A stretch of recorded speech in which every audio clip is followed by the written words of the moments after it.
Mudah-mudahan penelitian yang dilakukan oleh Kiai Imad betul-betul penelitian ilmiah yang bisa bertanggung jawabkan. Terus lanjut, tidak usah gentar, tidak usah minder. Penelitian sangat ilmiah, kecuali ada counter yang ilmiah lagi. Kalau hanya sekedar reaksi emosi tidak menjadi penghalang. Penelitian ilmiah harus kita hormati. Ijtihad ilmiah harus kita hormati. Benar dapat 2 pahala, salah dapat 1 pahala. Tidak akan salah, tidak akan keliru, selamanya benar ijtihadnya. Saya bukan ahli nasab, tapi saya menghargai penelitian Kiai Imad. Selama belum ada yang mengkantar secara ilmiah pula, maka Kiai Imad benar. Kecuali kalau sudah ada yang mengkantar, mengalahkan atau dengan kebenaran yang betul-betul bertanggung jawab secara ilmiah. Nah, faktor apa saja sebab saya membahas nasab Ba'lawi ini adalah ya dari Ba'lawi sendiri. Mereka mengaku sebagai keturunan Nabi. Ya, pengakuan ini harus diverifikasi, betul atau tidak. Ternyata tidak betul menurut penelitian saya dan dikuatkan oleh hasil tes DNA yang melenceng itu. Itu sudah sangat saling menguatkan dan saya kira sudah tidak bisa lagi bergerak ke arah bahwa kita harus tetap mengakui husnudzon. Lah, husnudzon itu tidak bisa lagi kita jadikan sebagai sebuah dalil ketika sesuatu itu sudah jelas salah. Karena di dalam kaidah ilmu nasab dikatakan an-nasabu al-aslu fin nasabi as-sihhah. Asal daripada nasab itu adalah sahih sampai datangnya dalil yang membatalkan. Nah, kalau Ba'lawi ini sudah banyak dalil yang membatalkan, maka dia sudah tidak sahih lagi. Tidak boleh lagi kita mengakui Ba'lawi ini sebagai turun Nabi. Kemudian, adakah pidana? Sudahkah dilaporkan agar ada efek jera? Saya belum sampai ke arah tindakan hukum ya terhadap pengakuan-pengakuan klaim-klaim cucu Nabi.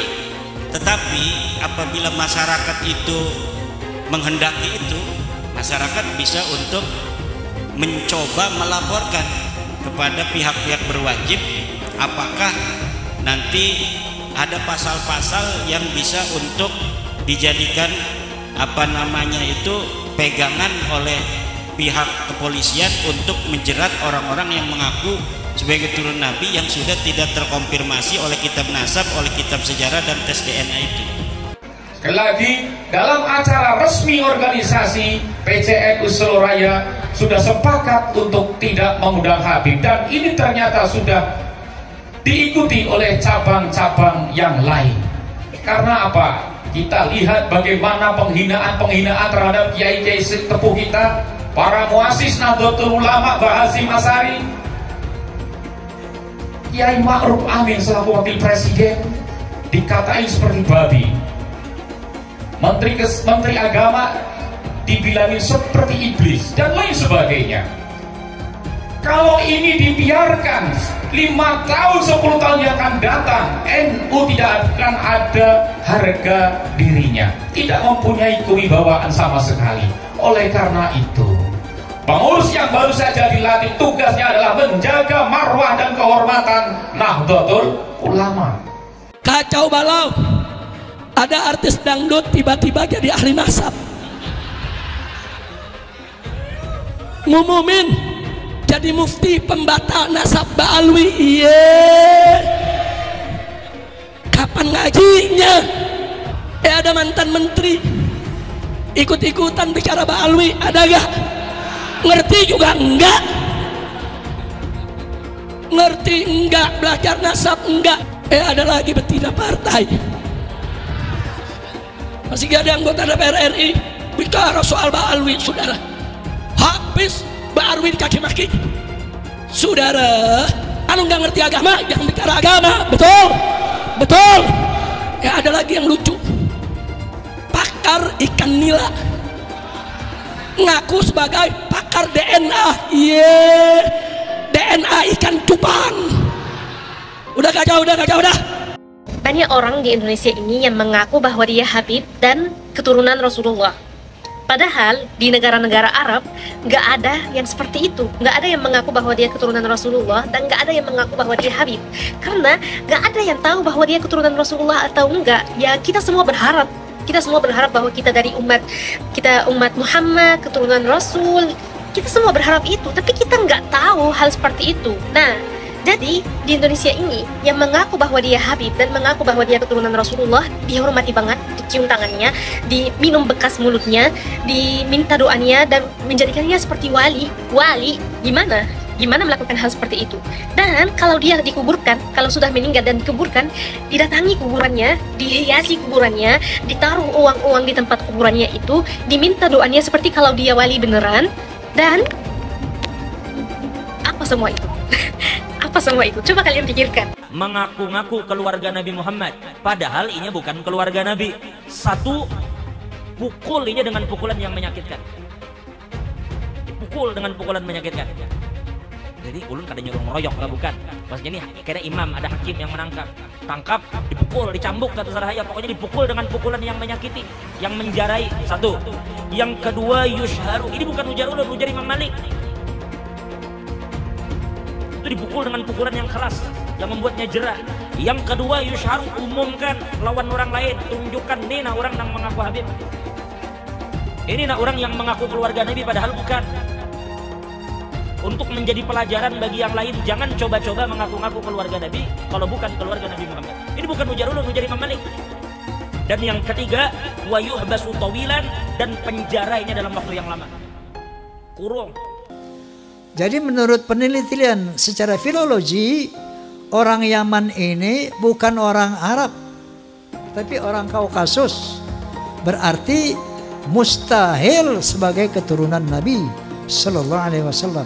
Menurut Profesor Menahem Ali, secara ilmu genetika haplogrup Nabi Sallallahu Alaihi Wasallam adalah J1. Haplogrupnya Ba'alawi itu haplogrupnya adalah G. Dari 3 disiplin ilmu ini, menurut sejarah, menurut ilmu nasab, menurut ilmu filologi, menurut ilmu DNA, maka muncullah hakul yakin bahwa Ba'alawi bukan keturunan Nabi Sallallahu Alaihi Wasallam. Tambahan lagi, keyakinan saya itu dengan berbagai macam arogansi dan khurafat-khurafat yang tadi saya utarakan, lengkap sudah hakul yakin saya. Para Habib di Indonesia tidak bisa dianggap sebagai keturunan Nabi Muhammad. Saat ini tumbuh pertanyaan-pertanyaan di kalangan umat Islam tentang kesahihan Habib sebagai keturunan Nabi Muhammad karena perilaku para Habib yang dinilai bertentangan dengan ajaran Islam.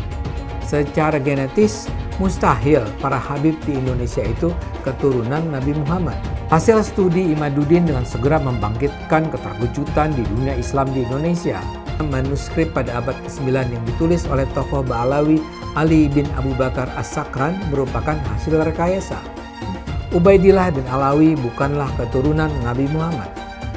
Secara terbuka, Guru Gembul juga membongkar sertifikat Habib palsu, bisnis air sholawatan palsu, hingga makam palsu untuk mengeruk keuntungan. Keraguan akan Habib ini semakin diperkuat dengan kemunculan Raja Dangdut Rhoma Irama. Di dalam podcastnya, Rhoma bercerita bahwa dia juga mempertanyakan status Habib.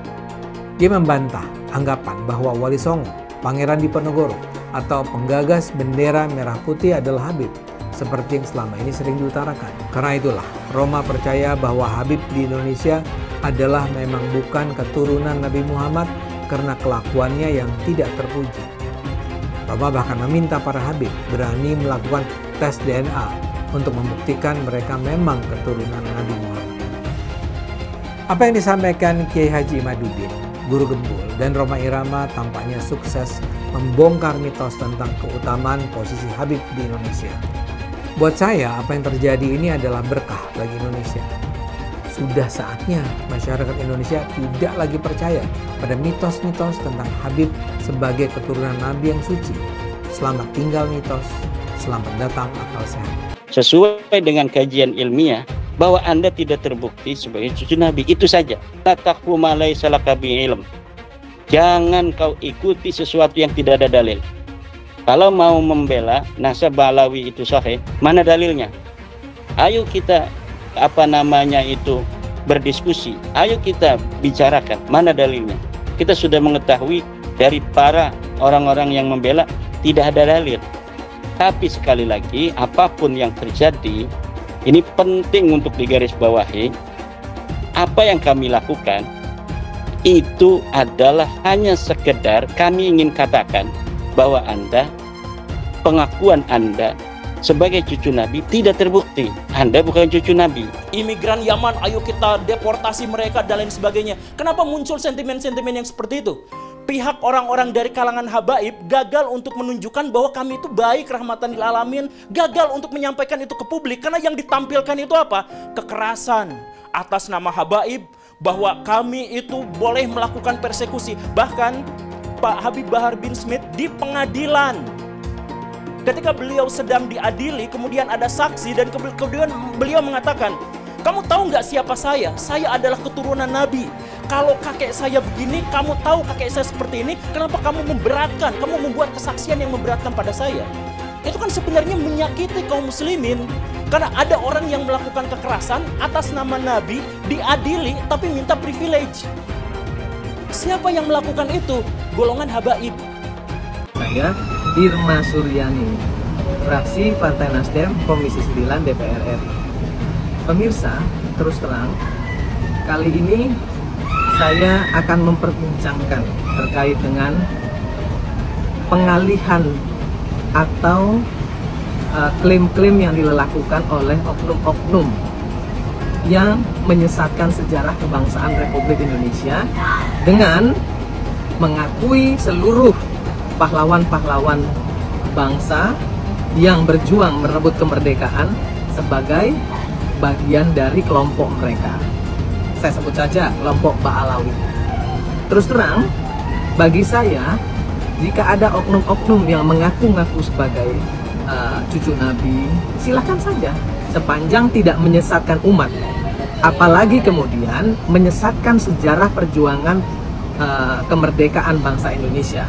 Maka saya teringat, saya tanya waktu podcast dengan beliau kemarin, kenapa, apa awalnya Anda melakukan penelitian ini? Padahal beliau dulu yang membuat nasab tentang Ba'alawi ini. Lalu kata beliau, selama ini saya menyaksikan arogansi daripada oknum-oknum habaib yang jauh dari syariat. Jadi membuat doktrin-doktrin yang sesat, menyesatkan. Maka muncullah kecurigaan beliau. Maka beliau mulai meneliti. Nah tentunya ada sanggahan-sanggahan dan sebagainya. Nah sampai kepada tes DNA. Saya juga sudah podcast, barangkali antum sudah lihat podcast saya dengan Dr. Hugeng.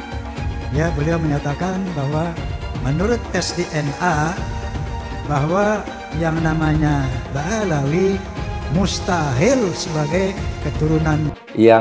Yang pertama kali masalah nasionalisme saya, ya, rasa kebanggaan saya terhadap Indonesia itu ternodai oleh sikap-sikap beberapa habaib. Ba'alawi kalau bagi saya bukan gitu ya, bukan turunan Nabi, karena dari filologi jelas ya, kemudian dari historik jelas, kemudian juga DNA yang terakhir itu. Saya kemudian tersinggung dari itu ketika peran ulama-ulama Indonesia dan para pejuang Indonesia itu diremehkan.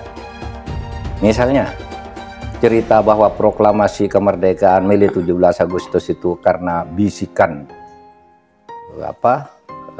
Habib tertentu kepada Bung Karno, itu kan tidak pernah ada dalam cerita itu. Tidak ada Habib, cerita Habib ini tidak pernah ada di dalam sejarah, kecuali dulu menjadi Usman Yahya itu menjadi muftinya Belanda, yang mengharamkan kita melawan Belanda, justru itu Habib yang jelas itu tertulis dalam sejarah. Kalau Habib berbisik ke Bung Karno kapan? Dan tidak pernah ada cerita itu. Nah kalau sekarang lalu Habib, lalu para pejuang dihabibkan semua kan, Diponegoro, siapa lagi? Imam Bonjol. Wah itu kebanggaan orang Jawa loh, Diponegoro itu. Lalu dihabibkan. Habib dari mana? Ya Habib dari mana gitu. Nggak ada sejarahnya. Saya nggak tahu ya Habib siapa ya yang ikut-ikut begitu itu. Berjuang kemerdekaan Indonesia itu. Artis dangdut jadi ahli nasab. Bagaimana ceritanya, kapan lu belajar nasab? Saudara udah yang aneh-aneh, ada lagi yang bisa ngomong mesemu. Gue juga bisa ngomong botol. Lu nggak paham gue ngomong botol. Astagfirullahaladzim, benar yang dikatakan Habib Ahmad tadi. Ini zaman nih omongannya udah kita paling nggak ngerti. Dia ngomong apa kita nggak paham. Yang begitu-begitu nggak usah diikutin saudara. Ulama yang lurus banyak, kiai yang lurus banyak, Habib yang lurus banyak. Alhamdulillah. Ngaku ahlus sunnah tapi nggak percaya karamah. Ini di medsos sekarang banyak. Kalau cerita-cerita karamah langsung dibilang itu khurafat, itu cerita bohong, itu pembodohan, saudara. Padahal yang diceritakan itu benar. Tapi memang, saudara, betul yang dikatakan Habib Hanif tadi, cerita-cerita karamah jangan diumbar. Karena nggak semua orang paham. Banyak yang imannya belum kuat. Saya katakan saya mendukung Rhoma Irama untuk mengklarifikasi soal Habib ini. Karena saya terganggu dan tersinggung terhadap perkembangan ini sesudah saya melihat tiap mau tidur saya lihat YouTube pertengkaran Rhoma Irama, Imaduddin, Gus Abbas dengan para habaib itu luar biasa, menimbulkan pro kontra. Lalu saya lihat apa sih masalahnya? Kalau saya sendiri pribadi, mau Habib itu turunan Nabi atau tidak, kalau salah ya kita koreksi, enggak apa-apa. Tetapi yang lebih dari itu kemudian ternyata muncul klip-klip bahwa Republik Indonesia itu ada karena Habib. Wali Songo itu semuanya Habib. Padahal Habibnya baru datang sesudah Wali Songo meninggal. Gitu loh. Lalu ini turunan Habib ini. Imam Bonjol coba. Dibilang itu Habib Sahabuddin. Itu dari mana? Kok Imam Bonjol Habib Sahabuddin gitu. Lalu ada hurufatnya bahwa kakek saya yang nama Mugaddam itu bisa membentak malaikat mungkar dan nakir katanya. Mengklaim-klaim begitu dan orang yang tidak tahu, orang awam banyak yang percaya karena ini Habib yang ngomong. Ada yang mengatakan kalau Indonesia ini merdeka dibutuh oleh Habib ini. Bung Karno itu tanggal 17 Agustus dibantu oleh Habib siapa gitu untuk menyatakan kemerdekaan. Loh, kita tahu yang bantu tuh Jepang. Namanya Maeda di kantor dan di Maeda. Orang Jepang juga membantu. Orang Belanda yang membantu kemerdekaan ada juga. Namanya siapa? Edward Weizsäcker yang mendirikan 3 serangka. Ya Belanda juga. Ya, orang India banyak, orang Arab non Habib banyak, orang Cina banyak. Lah kenapa? Kok lalu diklaim oleh Habib? Ya kita sendiri yang paling dominan, yang lain tuh yang membantu. Kan gitu kalau saya ya, rasa nasionalisme saya. Itulah sebabnya saya dukung Rhoma Irama. Sekarang tanya sama ente, keturunan Nabi Muhammad para habaib. Jangankan dia pekerjaan sia-sia. Andaikan dia gila, tetap dia itu Habib. Karena ini zatiyun. Masalahnya zat, darah, daging. Orang berilmu, ketika ilmunya hilang, dia nggak dipanggil orang alim lagi. Tapi zuriyah Nabi, keturunan Nabi Muhammad, seorang Habib, Sayyid Syarif, walaupun dia gila, tapi kehabaiban dia, kesyarifan dia, kesayyidan dia nggak hilang. Kenapa? Karena darah daging, zat. Seperti itu. Jumlah keturunan Nabi di Indonesia terputus nasabnya sehingga perlu diragukan. Perdebatan soal keaslian keturunan Nabi semestinya sudah cukup menyadarkan umat bahwa silsilah dicatat oleh manusia dan karenanya bisa mengandung gaib. Terbongkarnya jual beli gelar Habib merupakan bukti lain bahwa status Habib bisa saja didapatkan dari rekayasa. Karena itu, fanatisme terhadap keturunan Nabi patut dikritik. Hal itu juga mengingkari kodrat bahwa setiap manusia terlahir setara. Negara ini dibangun dengan pajak, menjadi APBN, kemudian untuk membangun. Dan yang berkontribusi pajak itu adalah paling tinggi etnis Cina. bukan habaib yang mengaku mulia. Oleh karena itu bosen gua dengan klaim Habib-Habib yang mengaku keturunan Kanjeng Nabi Muhammad Sallallahu Alaihi Wasallam. Lebih baik kau memberikan kegiatan yang nyata, berkontribusi terhadap pembangunan negara, itu lebih rasional daripada mengaku-ngaku, daripada menyombongkan diri, daripada merasa dirimu lebih mulia. Karena kebiasaan kamu menganggap pribumi ahwal.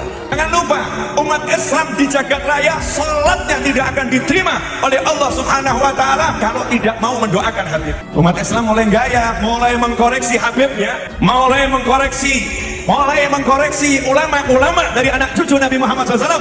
Orang yang seperti itu mirip dengan iblis. Sekarang yang bilang belajar tuh ke Habib, jangan ke yang lain supaya tidak sesat. Nah, kalau Habibnya blow on, kalau Habibnya sesat gimana? Emang nggak ada Habib yang sesat? Ada. Itu Habib yang jadi antek Belanda banyak dulu. Iya, yang jadi sahabatnya Belanda, jadi kenil, kemudian jadi informan Belanda. Habib ada. Punya kakek yang baru jelek-jelekin, Habib Utsman bin Yahya, dia bilang antek Belanda.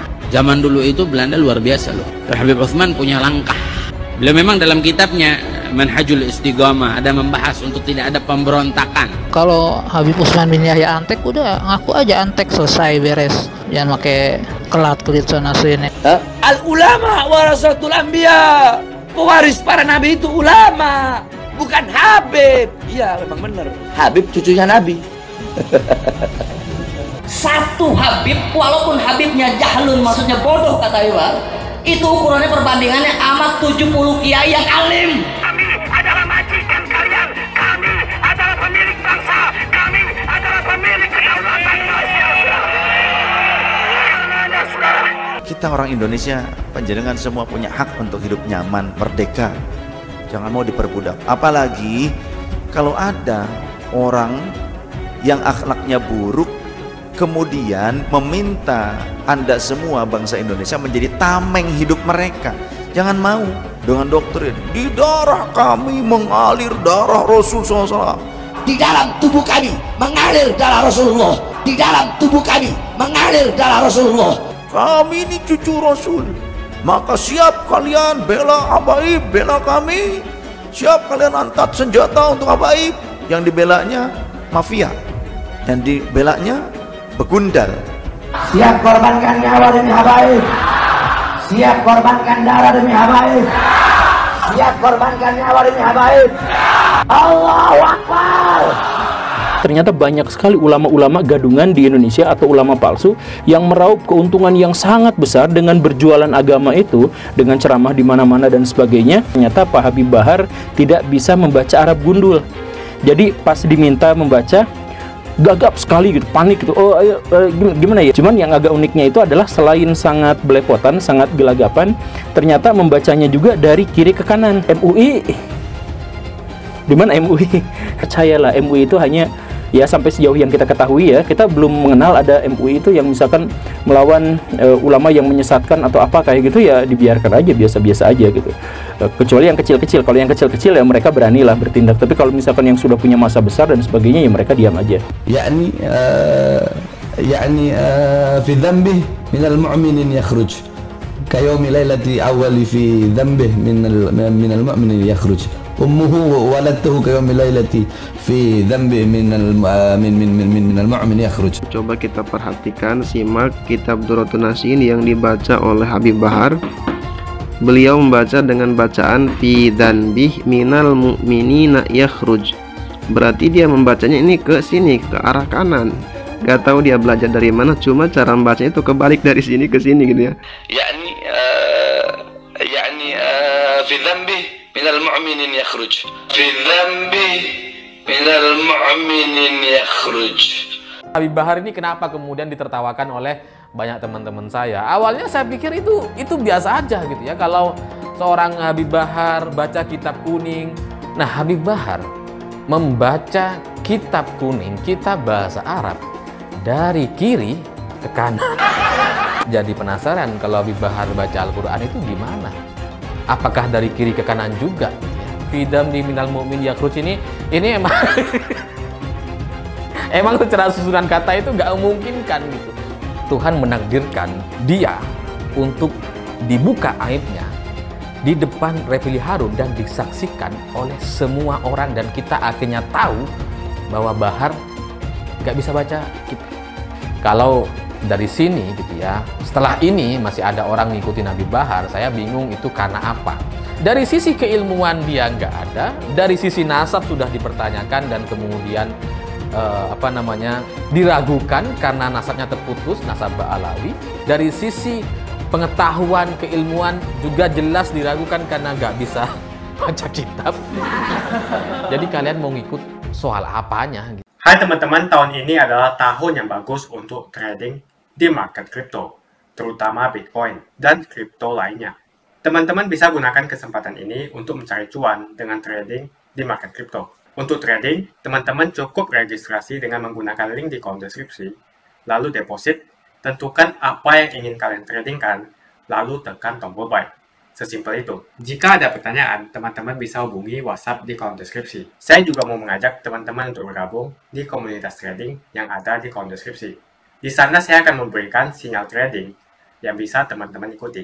Seperti biasa, kalau kamu suka dengan video ini, jangan lupa komen, klik like, dan subscribe. Ngomongin orang nih, ini bukan ngomongin karena benci, karena mereka sudah kita anggap keterlaluan. Kepalanya kiai lebih rendah daripada kakinya Habib.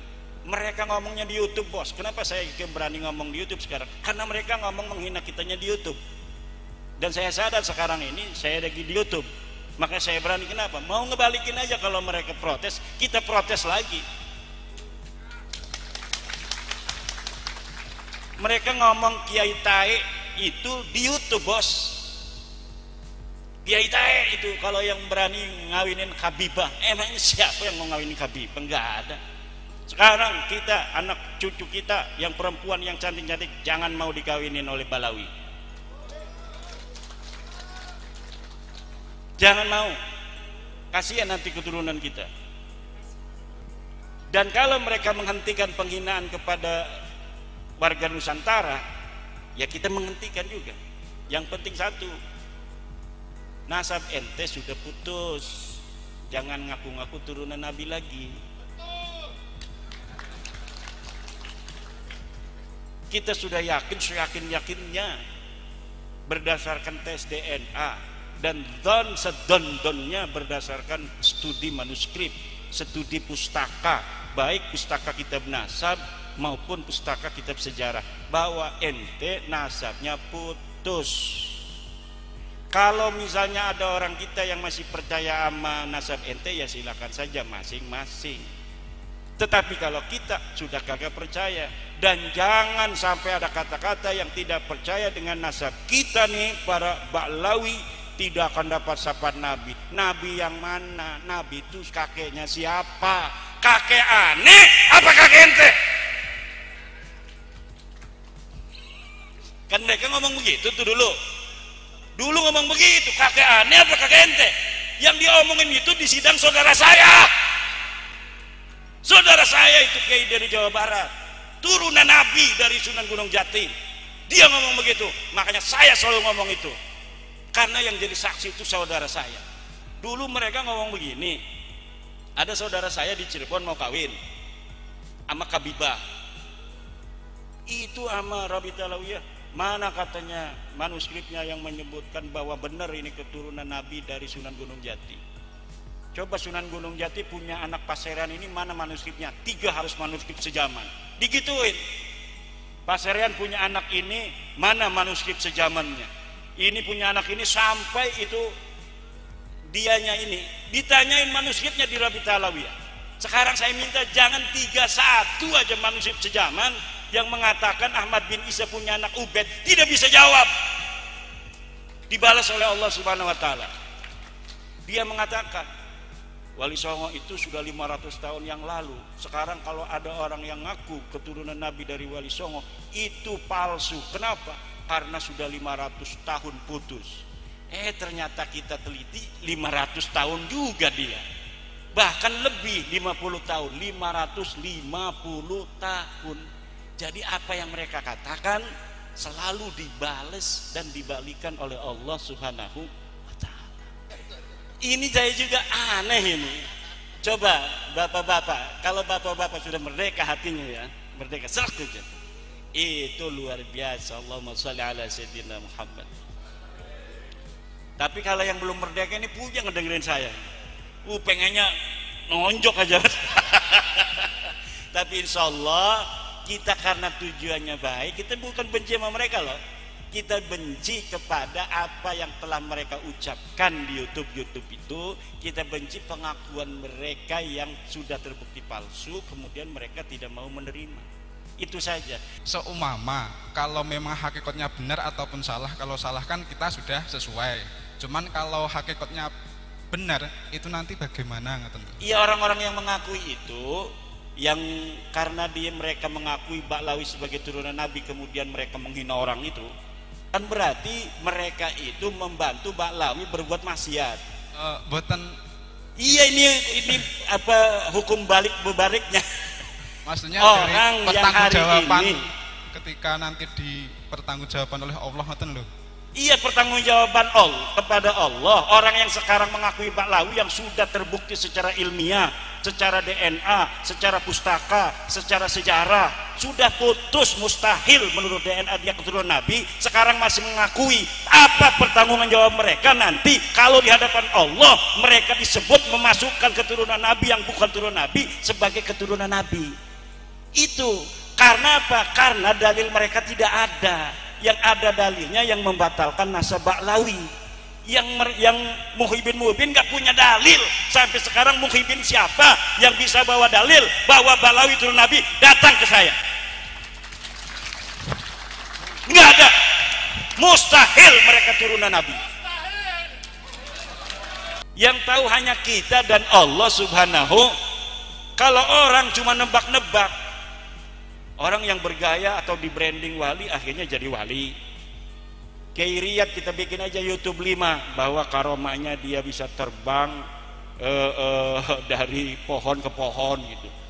Pernah ada yang bercerita Mangkulan bin Pulan bahwa Kiai Riyad ini lama-lama Kiai Riyad ini banyak tamu kesini bukan mau naruh santri, mau minta air kesini. Bikin aja branding begitu.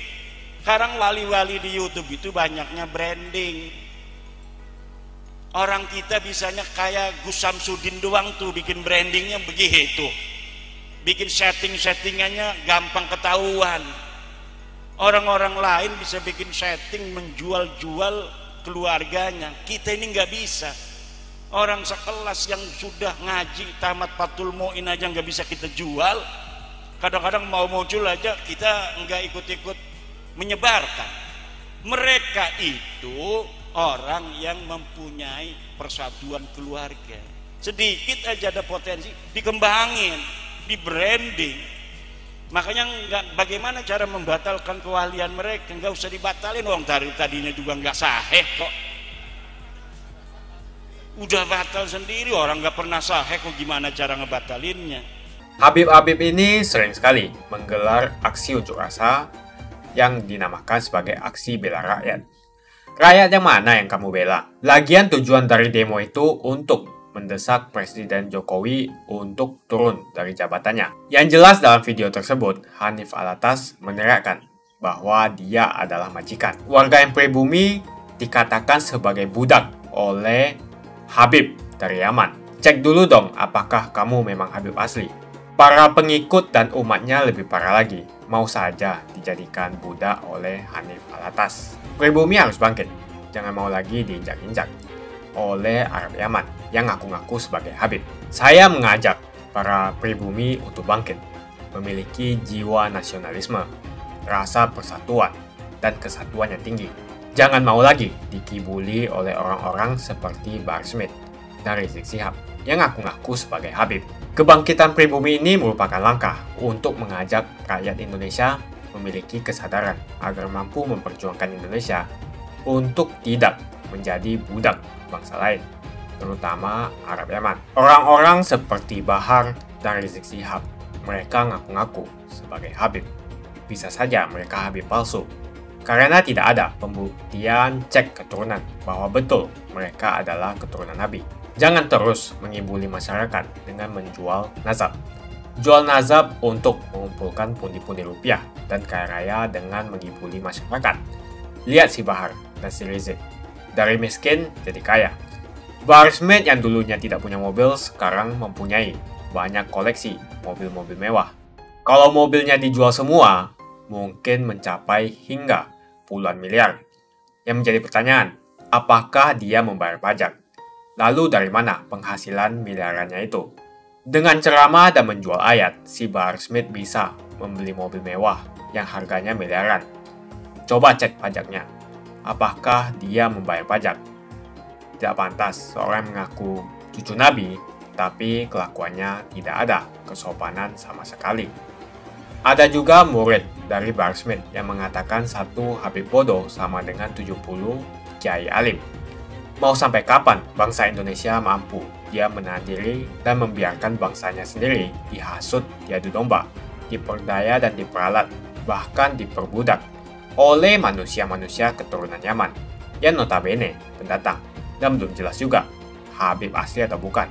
Disuruh lakukan cek keturunan, dia takut, gak berani. Berani tidak mereka yang ngaku Habib itu melakukan tes untuk membuktikan mereka betul keturunan Nabi? Kalau para Habib tidak berani melakukan tes, jangan disanjung-sanjung.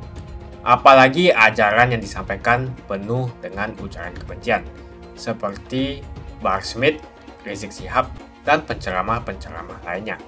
Tak usahlah panggil Habib-Habib, seakan-akan keturunan Arab kastanya lebih tinggi dari keturunan pribumi atau keturunan Cina. Seakan-akan Cina dan pribumi di bawah orang Arab. Namun Cina sudah menjadi nomor 1 di dunia. Dan saya percaya Indonesia akan menjadi negara maju dengan mayoritas pribumi. Seharusnya Arab Yaman harusnya belajar dari negeri Cina. Seperti kata kitab suci, belajarlah sampai negeri Cina. Begitu saja opini saya hari ini. Tuliskan opini kalian tentang Bahar Smith di kolom komentar. Jika kalian setuju dengan pendapat saya, ayo tekan like di video ini. Dan bagikan video ini ke teman dan family Anda supaya mereka semua mengetahui tentang informasi ini. Tekan tombol subscribe dan bunyikan lonceng notifikasi supaya kamu tidak ketinggalan